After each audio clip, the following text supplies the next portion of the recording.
بالله من الشيطان الرجيم بسم الله الرحمن الرحيم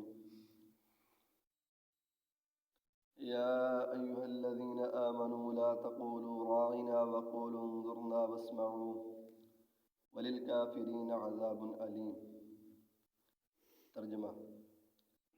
اے ایمان والو، لا تقولوا راعنا، نہ کہو تم راعنا، وقولوا انظرنا، بلکہ اور تم کہو انظرنا کہ ہماری طرف دیکھیں، واسمعوا اور تم سنو، وللکافرین عذاب علیم اور کافروں کے لیے دردناک عذاب ہے۔ اس آیت مبارکہ کے اندر اللہ تعالیٰ نے حضور نبی کریم صلی اللہ علیہ وسلم کا ادب بیان فرمایا ہے۔ پیچھے سے یہود و نصارہ کی شرارتوں کا تذکرہ چلا آ رہا ہے، یہاں پر بھی اللہ تعالیٰ نے ان کی ایک شرارت کو ذکر کیا ہے، اور وہ اس طرح کہ حضور نبی کریم صلی اللہ علیہ وسلم کی مبارک مجلس کے اندر شہری لوگ بھی آتے تھے، دیہاتی لوگ بھی آتے تھے، پڑھے لکھے بھی آتے تھے، ان پڑھ بھی آتے تھے، ذہین بھی آتے تھے، غبی بھی آتے تھے، یعنی کمزور ذہن والے اور درمیانے ذہن والے بھی آتے تھے۔ تو کمزور ذہن والوں نے کہا کہ راعنا، اے ہمارے محبوب آپ ہماری رعایت رکھا کریں۔ کیا مطلب؟ کہ ایسے انداز کے ساتھ بات کیا کریں، ایسی بات کیا کریں کہ ہم کمزوروں کو بھی سمجھ آ جائے، ہمیں بھی اس کا پتہ چل جائے، ہماری رعایت رکھیں۔ اب ان کی مراد تو صحیح تھی اور ان کی نیت بھی ٹھیک تھی۔ ادھر جو یہودی تھے یہ بڑے بدبخت تھے، انہوں نے کہا کہ یہ ایک لفظ ہاتھ آ گیا ہے،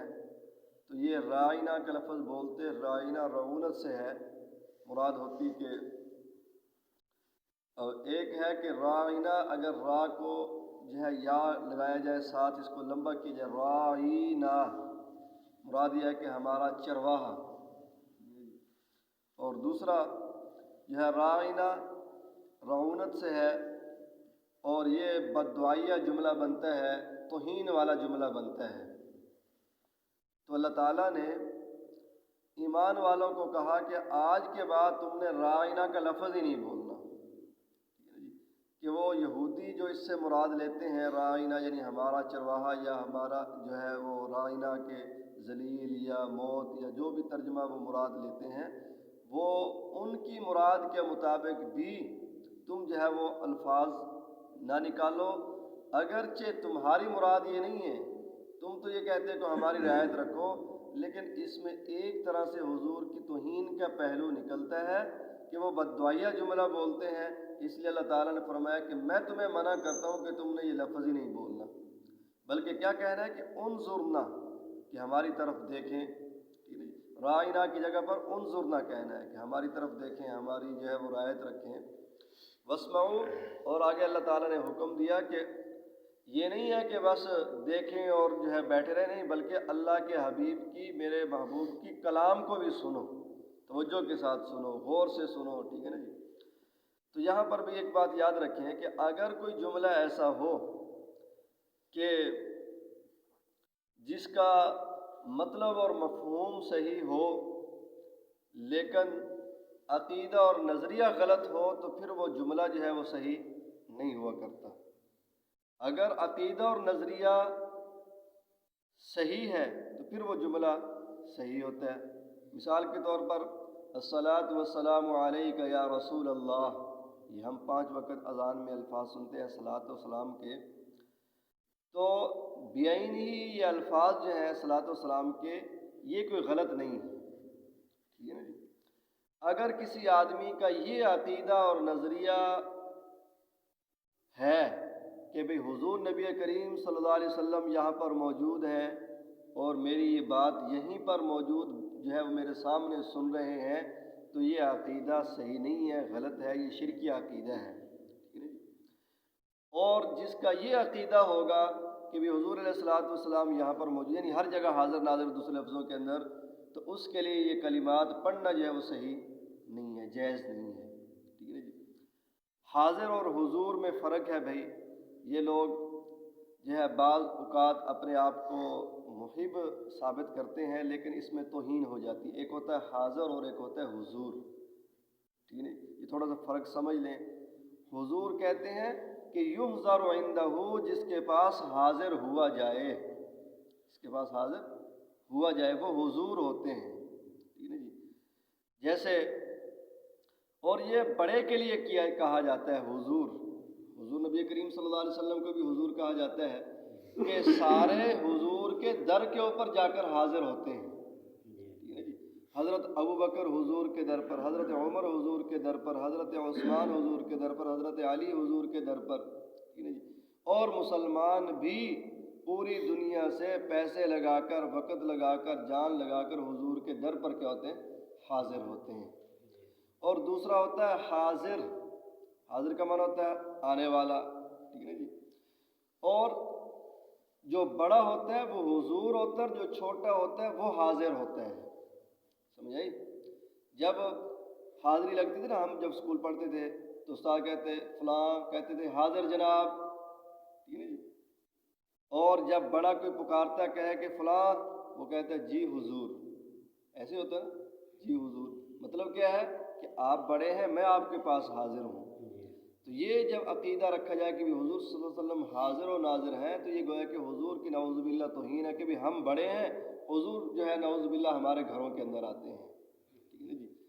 باقی رہی یہ بات کہ اللہ تعالیٰ تو حاضر ناظر ہے، پھر وہ بھی اللہ تعالیٰ کی توہین۔ یہ بات یاد رکھیں، یہ حاضر اور حضور کا فرق وہاں پر ہوگا جہاں دو ہوں گے، ایک حضور ہوگا اور ایک حاضر ہوگا، اور جہاں ہو ہی ایک، ٹھیک ہے نا جی، تو وہ حاضر ہی حاضر ہے جہاں پر بھی ہو۔ اگر کسی کا یہ عقیدہ اور نظریہ ہو کہ حضور علیہ الصلوۃ والسلام بھی میری مسجد کے اندر ہے، میرے گھر کے اندر ہیں، یہاں موجود ہیں، پھر وہ کہتا ہے کہ الصلوۃ والسلام علیکہ یا رسول اللہ، تو اس کا پڑھنا جائز نہیں ہے۔ اور جس کا یہ عقیدہ نہیں ہے، جس کا یہ عقیدہ نہیں ہے بلکہ یہ عقیدہ ہے کہ اللہ کے فرشتے روئے زمین کے اوپر پھر رہے ہیں، اور جب بھی جہاں بھی حضور نبی کریم صلی اللہ علیہ وسلم کے اوپر درود و سلام پڑھا جاتا ہے، وہ فرشتے ریشمی جو ہے وہ کپڑوں کے اندر، ریشمی جنت کے جو ہے رومال کے اندر بڑی جو ہے عزت اور احترام کے ساتھ اس درود پاک کو اٹھاتے ہیں اور حضور کے پاس لے جاتے ہیں، تو وہ آدمی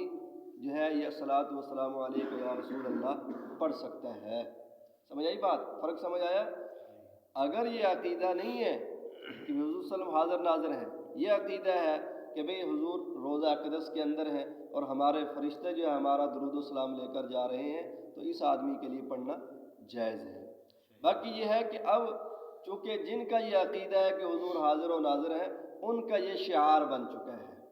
ان کی یہ ایک علامت بن چکی ہے، ٹھیک ہے جی، ان کی جو ہے ایک پہچان انہوں نے اپنی بنا لی ہے۔ اس لیے اہل حق جو ہے اس کے پڑھنے سے منع کرتے ہیں کہ اس کے علاوہ بھی تو چونکہ درود پاک بہت سارے ہیں، تو اگر کوئی آدمی یہ پڑھ لے تو ہم اس کو کافر یا مشرک یا اس طرح کا فتویٰ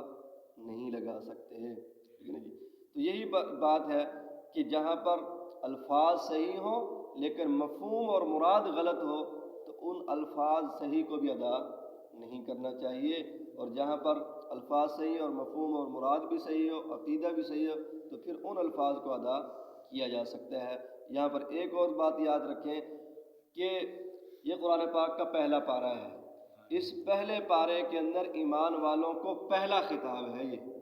اور ایمان والوں کو پہلے خطاب کے اندر اللہ تعالیٰ نے اپنے حبیب کی عزت اور احترام کا، ادب کا طریقہ سکھایا ہے،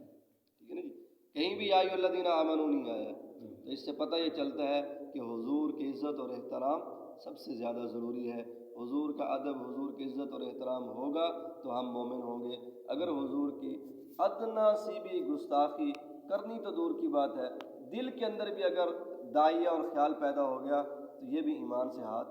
دھو بیٹھے گا۔ اللہ تعالیٰ سے دعا ہے کہ اللہ تعالیٰ ہمیں حضور کا ادب اور احترام